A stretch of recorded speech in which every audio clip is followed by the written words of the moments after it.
students, today I am going to tell something about the thyroid gland, how to take the image of thyroid gland and how to identify thyroid gland by means of ultrasound. Basically we can do two types of scanning.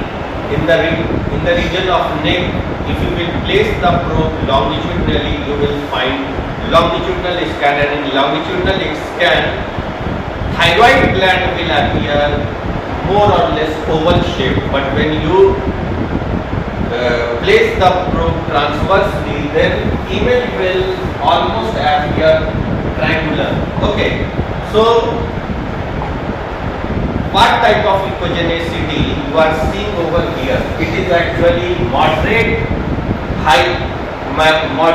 echogenic with fine granules on the surface of thyroid gland, and if there will be any kind of lesion like any tumor or mass, you can easily able to determine it.